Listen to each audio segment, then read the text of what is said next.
Kepolisian Daerah Polda, Sumatera Selatan menangkap seorang pelaku penipuan mengatasnamakan kepolisian dengan modus mengirimkan Android Package (APK) surat tilang.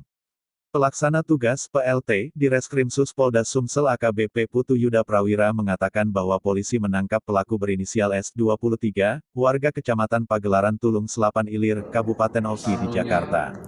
Modus pelaku dengan cara mengirimkan surat tilang via WhatsApp kepada korbannya, kemudian menguras saldo rekening senilai 2,3 miliar rupiah dari korban, warga kota Palembang berusia 58 tahun yang tak disebutkan namanya.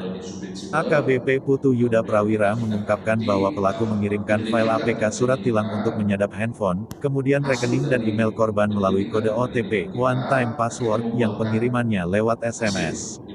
Setelah meretas email korban, pelaku juga meretas mobile banking itu menggunakan username yang ada di alamat email korban. Dari situ, saldo korban terkuras, terang Putu.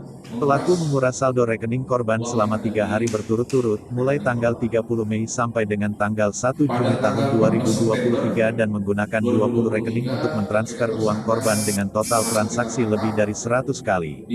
Pelaku memilih korbannya secara acak yang memiliki nomor angka depan WhatsApp 0811, kemudian dari situ akan mengetahui apakah nomor tersebut memiliki rekening yang nilainya fantastis. Tidak menutup kemungkinan pelaku beraksi dibantu oleh rekan-rekannya. Namun, kata dia, untuk pengiriman link APK-S melakukannya seorang diri. Polisi menyita sejumlah barang bukti berupa 8 rekening yang digunakan pelaku, 16 dokumen aktivitas login mobile banking rekening korban, 2 handphone, dan 1 SIM card pelaku.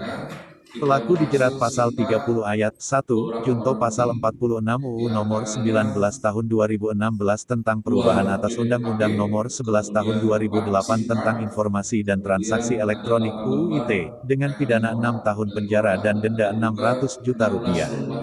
Sementara itu, S mengaku sudah melakukan praktik tersebut sejak 2022. Namun, menurut pengakuannya, baru satu korban yang berhasil dikuras saldo rekeningnya.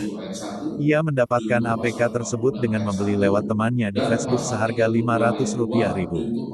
Uang senilai 2,3 miliar itu, kata dia, sudah dititipkan kepada teman-temannya untuk simpan uang tersebut, dan sebagian sudah S habiskan. Pasal 2008 tentang